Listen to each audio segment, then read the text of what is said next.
for those of you who do not know, I am Tori Paxton.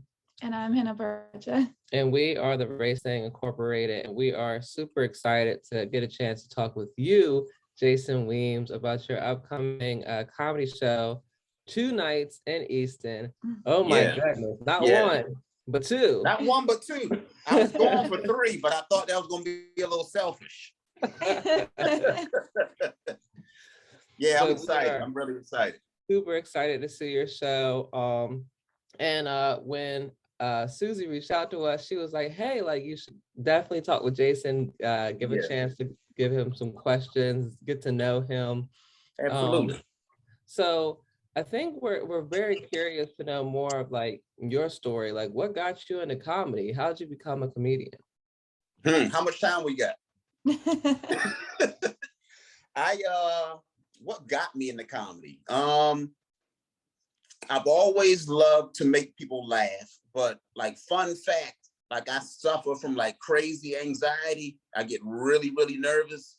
So growing up, I was funny, but I was only funny around like people who I was really comfortable with, like my older brother, like close friends, but like to like a wider audience, no one knew I was funny. Like, even to this day, like if I go to the barbershop and like they say, I tell somebody I'm a comedian, they're like, you ain't never said nothing funny to me. They're like, they get all pissed off, because typically when I'm outside of comedy, I'm a pretty relaxed, kind of laid back dude. But the way I kind of look at it is, when I'm off stage, I'm kind of recording. So I'm taking everything in. I'm just absorbing the world. I'm making these observations, you know, I'm making these little bookmarks in my mind. So that's me recording. But once I get on the stage and they introduce me, that's when I hit push play, and that's when I start reporting. So, you know, I love the art form of stand-up. So, you know, even before I started doing stand-up, I always, you know, consumed a lot of comedy. I enjoy what it does. For me, like, comedy is almost like a spiritual thing. It's bigger than just, you know, just some jokes. It really is an exchange between, like, if you've ever been in a comedy room and like someone's really killing, you can almost feel it in the air. Like, you can almost feel like you can touch the energy. So for me, it's really like, it feels like a calling. I would do stand-up if I wasn't even getting paid. It's just one of these things. I see the world in jokes. I speak in jokes. I understand things through humor, you know, whether that's, you know, getting through trauma or grief or anything. So for me, stand-up is a saving grace, and it's also my gift to the world. So it's one of these things that, you know, I'm gonna do it even if, you know, it's for free. Not that y'all don't have to pay me, Susie. I want to get down there and y'all talk about, I saw the interview, so get your ass up out of here. So. Yes, I know that's right. You better get those coins, chase that bag. Exactly, for sure. For sure. I want this thing taken out of context. Well, Jason, we know that comedy is very hard. It's not always easy to get the audience to be on the same exact page. What was it like to have your first ever stand-up comedy experience? The first time I went up, I actually bombed horribly. So before I started, I went to Morgan State University, HBCU here in Baltimore. And that's around the time that I really fell in love with stand-up, like kind of when I was graduating high school, entering into college. But at the time, I had no idea how to start a stand-up comedy career, you know, where the clubs were, how to get on, you know, how to develop material. You know, I thought that I had ideas for jokes, but, you know, I wasn't sure if this was the proper way.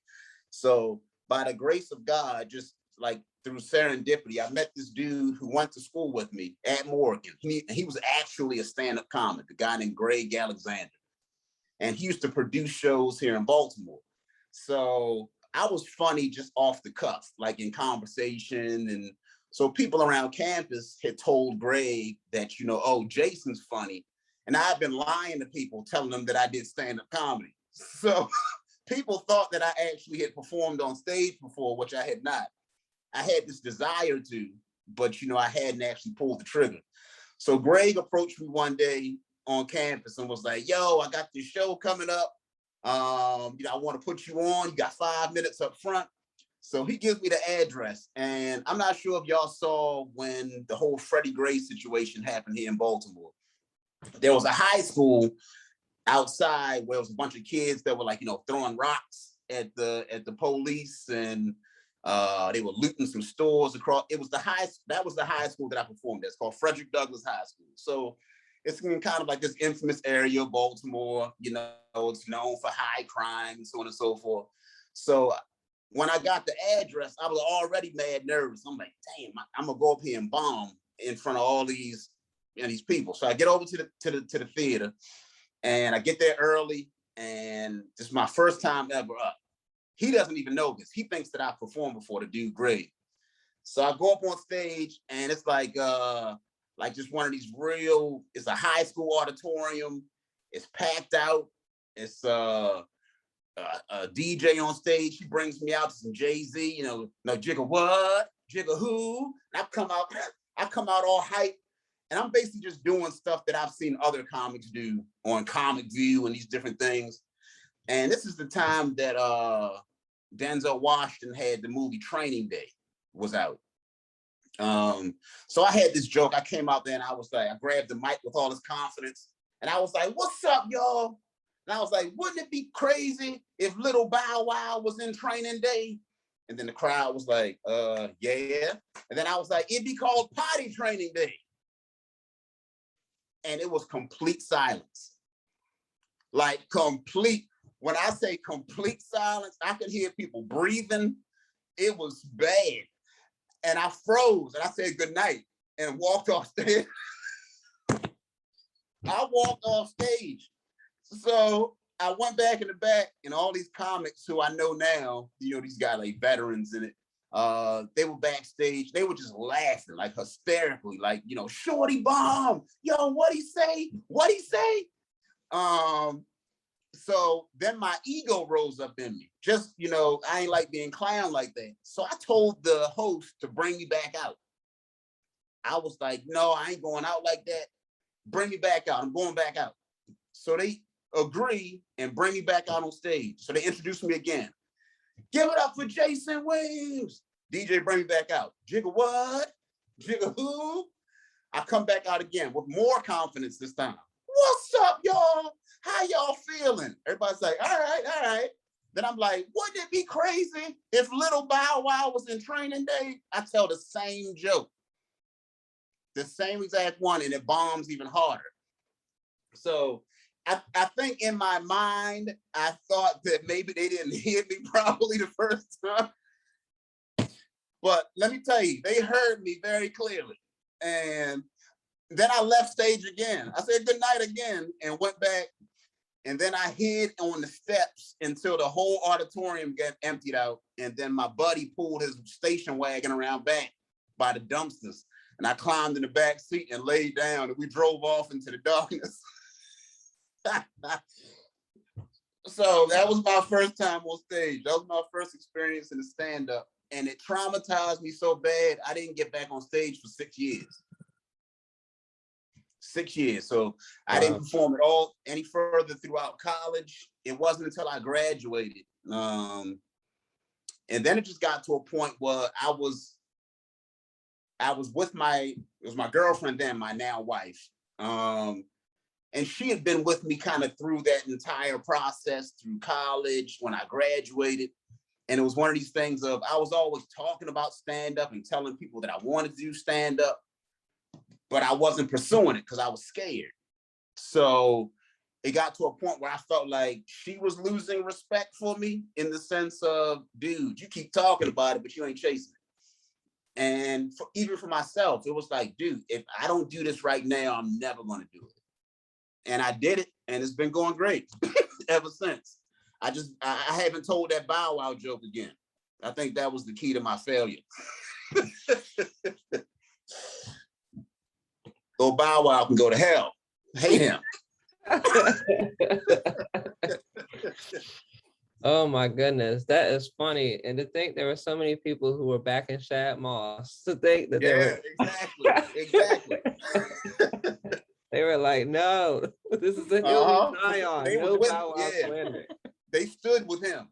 They stood with him. They were allies of Moss. Well, it sounds like that was a hard first experience to get over, Yeah. but I think it always teaches us something when we fail, right? I mean, it Oh, tells absolutely. us that we can come back stronger, but we can decide that we're going to make or break. And it seems like this is a situation, even though it took you 6 years, you still did it. You know, I still did it. yeah, there's some people who let that first failure really get to them and prevent them from trying again. With Yeah, that in yeah. mind, though, it sounded like that first audience was tough. But I Uh-huh. want to know, what was your toughest audience, and how did you prevail over that? Toughest audience. I did a show once here at the Baltimore Comedy Factory, and most clubs do like 2 shows a night, typically like an 8 and a 10 or 7 and a 9:30, something like that. There are very few clubs in the country that do a 3rd show. So the 3rd show is typically like 11 something, sometimes at midnight. Those shows are infamous for people who are already coming in drunk. So they already been out to the club, they've been out with their friends, and then like this comedy show is the last stop of the evening. So this is one of those real late shows at the Comedy Factory.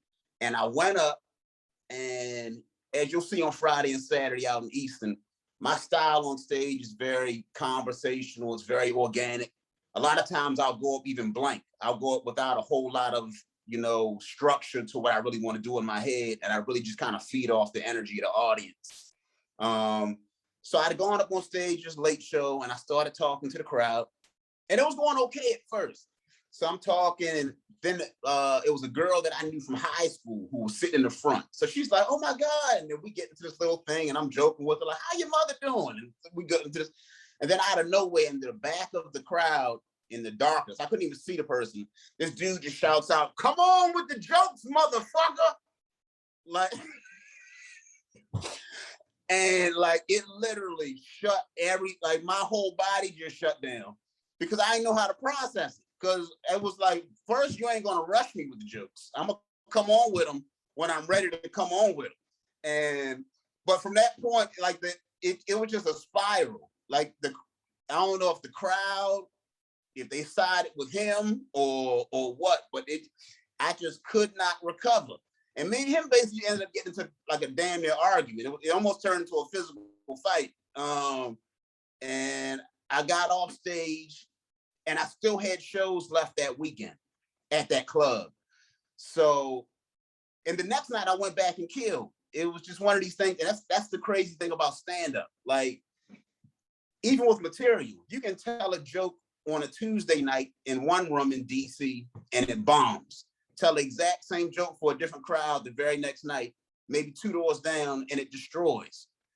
And that's the kind of thing that comics, I think, struggle with, because sometimes it's really hard to zero in on the material that, is really hitting or what's, really connecting with folks, because it can be so widespread. Sometimes it's not the joke, it's the crowd. Sometimes it's, your timing. Sometimes it's, just a small inflection in a word can completely make or break a joke. So that was an experience that also had me against the ropes. I was like, I'm about to go back to school and get my degree.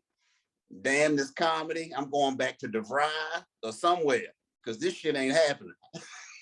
It was one of those bombs that was so bad it almost turned me into into a villain from a comic book. You know how all them people got them backstories, like what made them evil. Yeah, so that was a rough one. But oddly enough, sometimes I have the most fun when I'm bombing. It's one of these things, once you've done stand-up enough and you realize that, you're not going to die, you're still going to be standing after it. Sometimes it turns into like an exercise. It's like a free fall. It's like, let me see how far I can get down this hole, and let me see if I can save this show. And it turns into a muscle, which makes you stronger for those nights when things go off the rails, because it's going to happen. Like, it's sometimes you get those sweet crowds and people come and they're happy and they want to laugh, and everything you say is going in, and it feels like Jordan, like when he was on one of those nights dropping 80, 90 points. But then it's other nights where, you know, you're just not going to win, and you got to know how to stand there and take it. Hope that answers your question. It did. Hope people aren't depressed listening to the podcast. I mean, it's a really I resonate a lot with the anxiety part of what you said, because I have severe anxiety, and what I heard from that is once you reach the pinnacle of your anxiety, after that you have nothing to lose. So you just figure all, and you're just like, whatever happens happens at this point. Absolutely. I've possibly imagined everything horrible that could go wrong. Yep, exactly. Exactly. For sure. Like, even me, like right now I'm struggling with, because I've only been up on stage a couple of times since the pandemic. So once the pandemic hit, it just shut it, you know, wiped out entertainers, complete calendars. And then it was the thing, you know, clubs that you may have had dates on the books with, some clubs never reopened. So now people are like scrambling, trying to fill these dates. Everybody's vying for these same spots. I got 3 kids at home, you know, myself, 3 sons, you know, a 10-year-old son and then twin 8-year-olds. And I'm a very hands-on dad. So, you know, during the pandemic, it was like them. That was it. It was like tunnel vision, you know, trying to get them through virtual learning and everything. So like right now, it's literally kind of like the very first kind of few times I'm really back out on stage. So I'm so damn excited to come down to Easton. You know, these shows have always, you know, turned out to be great. You know, normally I perform in the listening room, the Stokes listening room, but I'm excited to come down here and do the sexy ass tent that they done built. I'm gonna come down. We're gonna destroy the tent. We're gonna have a good damn time under the tent. So yeah, it's gonna be fun. I'm really excited just to, you know, exchange with the audience, because I really feel like comedy, even though it feels like it's a monologue at times, I really do feel like good comedy is a dialogue. You know, the laughter is the other part of the conversation. So I'm excited. We're excited to have you. I know that in comedy, there's a lot of things that you can deliver that you actually wouldn't be able to just say to a person who's just walking by. So we do really appreciate comedians and the work they do in social justice as well. Yeah. I did have a curious question. Kids seem to be our biggest fans, but also the worst critics. What do your kids feel about your comedy? They actually think I'm funny, which is good. They actually give me a whole lot of, they hype me up before I leave. Daddy, you gonna do great tonight. They be telling me stuff to say. Say this. If they don't laugh at that, say this. So yeah, the tough thing though is just leaving them. It's the thing of, I don't know, if, a little back for a couple years ago, I actually died. Physically had an asthma attack and died on stage in Philly. So my kids, especially my oldest twin, Liam, we call him Nas. His middle name is Nasir. He has extreme anxiety when I leave the house, because he feels like I might not come back. So that's one of those things that we really kind of, we're still working through. I even had that, because, you know, it's some nights when I go out and, you know, you just get in your head a little bit too much and you feel like you're having an asthma attack, but it can be anxiety or it can be something else. But my kids, they're amazing supporters. Much of my material is drawn from them. I feel like kids are like one of the greatest connectors in our human experience. You know, there's some jokes that, you know, I might be able to go and tell that kill in a black room, or I can tell and they'll kill, you know, over here. But then there's certain jokes that kind of universal, because everybody's had that experience, you know. So for me, my kids have created a great baseline throughout my comedy, you know, because some jokes might not be for everybody, but it's kind of, you know, typically when I get into that part of my set or the things I'm working on, seems like those are kind of a lot of times fan favorites. and ones that folks really, remember and, tweet me afterwards. I'm crying in the car right now, or my kid does the same thing. And, he's such a creep, stuff like that. So yeah, my kids are a big part of my comedy in every aspect. I think that's so deep, because I know that recently with the pandemic, like you said, it's been hard on everyone, but I think it's been super hard on the kids. I think their life was changed. I mean, For sure. I had a friend of mine's child had asked her, she was like, "Mommy, did you have a pandemic when you were young?" And she was like, "No." like, this is not something that happens all the time. And I think it's definitely, but it's amazing how resilient kids are, right? Yeah, you can throw anything at a child, and I think they will take it on with an air of grace. And it also proves like how strong they are. Like, I think sometimes we think that we have to protect our kids, and we do have to protect our kids from certain things. But I think it's just always so amazing to see the factor of, like, when our kids encounter a situation and they're like, "No, like, I'm ready. I'm gonna roll with the punches." Like, absolutely. And the pandemic really showed that for us. So I want to talk about The Unknown. Okay. The comedy special that you had, and what led to that, what that experience was like. Was that your first comedy special? I know it's on Amazon Prime and YouTube right now. But I want to kind of like go through that with you and see what the experience was like. For sure. So not my first comedy special. I had filmed another special in 2010 called Intellectual Property. So both of my specials, that one, Intellectual Property and Unknown, completely self-produced, self-funded. My wife's a very creative person. Her background's in marketing. But she's just also just kind of like an artist in her own right. So a lot of times when we kind of come up with these ideas for projects, we'll end up collaborating and pulling in, different creatives that we know from around the city, or, that we've met, just in our travels. So Unknown was one of these ones that I wasn't planning on particularly doing a special at that time. I'd gone to Philly. This was May 3rd, 2017. And I went up. It's a comic that I know up there who I had met in LA. We had met in LA maybe like 3 weeks before that. And just in conversation, she was like, "Hey, I'm from Philly." And I'm like, "I'm from Baltimore." She's like, "Oh my God, I got a show that I do every month. You got to come up and do it." So we figure out the details. I shoot up to do the show. And oddly enough, the night that I went, everything was going right.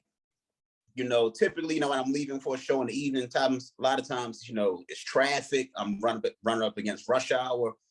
I can't find the right parking space, all that type of stuff.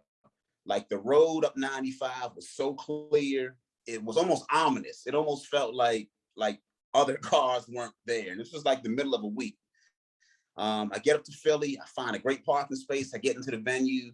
And then when I go up on stage, a couple of minutes into my set, I've always suffered from asthma my entire life. I've had asthma since I was a child, missed a lot of school, from asthma attacks and stuff like that.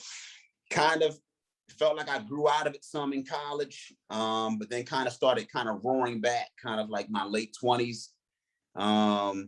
So I can always tell when an attack is coming, and, you feel it in your chest, and anybody that's asthmatic or, suffers with, breathing issues, it's just a feeling. So I went up on stage, and up until that point on that particular show, nobody had really popped the room. So, it might've been 4 or 5 other comics before me, and they were getting laughs, but nobody had the crowd going crazy yet.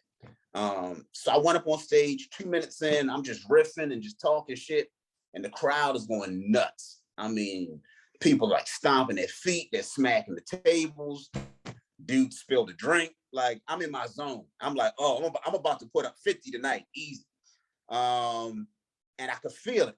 Right in that moment of silence, I was standing there watching the crowd go crazy. I could feel my chest starting to tighten up. And it was the craziest feeling because it felt like my world was kind of closing in. Like I could see these people having this great time and this experience. But to me, it was the complete opposite. So I tried to, I'm never the type to walk off stage. Like even if I'm tanking, I'm gonna do my time, whether that's 30 minutes or 40, I'm gonna stand there and figure it out. I tried to tell my next joke, didn't even have enough air to get the sentence out. So said goodnight, walked off stage. At this point, I was supposed to do 45 minutes and I did maybe 3. So the host is looking like, what the hell's going on? She runs back up on stage. She's trying to see if I'm joking. Because sometimes I'm so free on stage. Sometimes I'll do weird stuff. Sometimes I'll go sit down in the crowd. Sometimes I'll walk off and come like just crazy shit just to make it fun. But this wasn't one of those situations. So I went outside, tried to get some fresh air to see if that would help. The attack continued to get more aggressive. I'm pumping my inhaler like crazy. Typically I do 2 puffs, maybe 4 puffs if I'm really tight. I'd gone through maybe like 20 at this point, like just back to back. Nothing's helping. I typically travel with like a little asthma bag where I keep, prednisone and a nebulizer and all this type of stuff. That was in my car. So one of the wait staff runs and gets that. I'm on my hands and knees in front of this Philly club, like gasping for air. And then I hear a woman behind me who was actually in the crowd, and she was a nurse. And she starts asking me all these questions and trying to help me out. I remember vaguely them taking me back into the venue, trying to get the nebulizer hooked up. And then after that, I don't remember anything. And then I woke up in a Philly hospital 16 hours later, labeled unknown. I had an arm bracelet on, which, had me listed as unknown, on a ventilator, and like no recollection of what happened. So a couple of in and outs of consciousness there. The last time I woke up, my wife was there. And then we kind of started piecing it back together. The doctors came in and told me that, they had lost me for a couple of, minutes last night. So I actually had cardiac arrest from not getting enough oxygen. So I collapsed, coded in the venue, didn't have a heartbeat or pulse for 5 minutes. By the grace of God, I woke back up, no memory loss, no brain damage. And it was one of these things. At first, it was so like polarizing. Like I didn't even know how to process it. I kind of turned into a hermit for a little bit. Like when I came back and finally got out of the hospital, I was definitely, if I already had anxiety about performing at times, now I definitely had anxiety.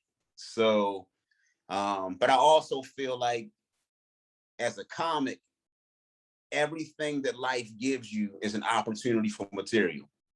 It's an opportunity for the art form. It's an opportunity to, make a great piece of art. And I was like, it doesn't get any better than this. Once I really changed my perspective and started looking at it as, okay, you died, but you didn't stay dead. Like you came back. So while you're back and you're here, use this experience to, to make some good, because, it probably can help some other folks. It's probably going to help you. That's what I ended up telling myself, and it did. It acted as, I want to still go to therapy for, that and other reasons. But it acted as therapy for me, just working out the material on stage, telling the story again and again, trying to get it ready for the special. And really kind of talking through it, because it was, I needed to process every little inch of it in order to move past it. So came up with this idea, they listed me as unknown. I'm a comic. I've had some major successes, through my career, but I'm still not a household name yet. So the name kind of felt perfect. It was like, oh, the special's called Unknown, and it's got this, this duplicity to it. It was like, okay, he's unknown for this reason, but then there's this hidden reason that you're not going to find out until you see the special. that when I was listed unknown in the hospital, and that was weird because they had my wallet, but they just didn't open it up. They could have put my name on there. So yeah, we came up with the idea, we concepted it. I wanted to kind of be like this celebration of life. And we shot it here in my hometown of Baltimore. It's a big, beautiful theater here, Center Stage. Joe Biden was actually there a couple of days ago doing a speech. So Joe Biden's trying to bite my style. I did it first. Anybody that saw Joe Biden down there, I was at Center Stage first. Just know that. Yeah, so we worked with Center Stage, and it was really kind of like, a love letter to my city of Baltimore as well. Everybody we used throughout the project was, Baltimore affiliated, based in Baltimore, all Black creatives, from the entire film crew, our director, photographers, people that did the artwork, in every capacity. So it was a way that we were able to elevate some artists here in the city who may not often get, looks at opportunities and stuff.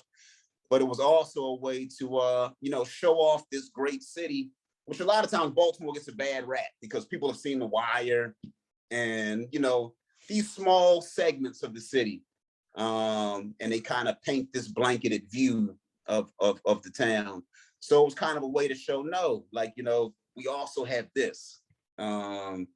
So it was kind of like a heroic moment for me. It felt like, when people say they put on for their city, even if you watch the special, dead center in the middle of the stage, it's one of these iconic benches that you see on all the bus stops here in Baltimore, where it says Baltimore, the greatest city in America. Typically a lot of times you see comics on stage with stools, what they sit on, but I wanted to do something different. I wanted to kind of, one, highlight this kind of cool cultural piece of the city. And then also, it acted as great, a great backdrop. It just kind of, it really gave a good pop to the special. So yeah, the special's out now. It's called Unknown. You can see it on Amazon Prime. You can see it on YouTube. It's great. It's something I'm very proud of. It's something that it's one of those pieces, even after I get an HBO special and a Netflix special and all that stuff, I know that one will always hold a very special place in my heart because, so much blood, sweat, and tears went into it. Like me and my homeboy, we the ones who actually carried the bench in. Like we got a U-Haul, like it wasn't some production staff. So like my fingerprints are all over that special. And my kids were there, my kids, sitting, stage left, when the special comes on, you see all of their faces. So it's a time capsule. My folks were front row, my parents, cousins, people I went to college with. So it was really kind of a real special moment just to kind of, celebrate with those who celebrate you. Well, thank you so much, Jason, for sharing all of your experiences. It was a laugh. It was also very uplifting in a way. Oh, thank you. I don't know if you've ever heard of the term, but did you die though? Right. Apparently you did. Exactly. And I can't tell myself that anymore when I have an anxiety attack. I'm just like, well, I could possibly die. Yeah, exactly. For sure. You picking up what I'm throwing down. That's exactly what I'm saying. Oh my goodness. I cannot with you. Well, Jason, we are extremely excited to see you this Friday, Saturday at the Avalon, the Stoltz Pavilion. And this has just been such a great interview. I feel like we know you so much more and your experiences and why you wanted to do comedy. And let me just say, as someone born in Baltimore, Baltimore does get a bad rap. It does, right? It really does get a bad rap. And I'm glad to see somebody, out there putting on for the city, especially the city of Baltimore, and saying, no, it's not, everything's bad over here. It's all love over here too. Absolutely. Thank you. And I also want to thank you for coming out to the Avalon Theater because you don't always get the most amount of people coming here and performing. Okay. Really appreciate it. Hey, it's my absolute pleasure. It's my absolute pleasure. I'm gonna have a good time. You guys coming to both shows or Friday or? I think we can make it to one of them, but Okay. we haven't decided which one yet. We can do Yeah, Saturday. yeah. I think Okay. I'll be there on Saturday. Front Okay. row. Awesome. Fantastic. Let's get it. I'm gonna tell that Bow Wow joke just for you. As soon as Oh, I come gosh. We'll laugh at it really loud. please do. I'm gonna need it. Please do. All right. Thank you guys. This was fun. I really appreciate you guys. Of course. Thank you.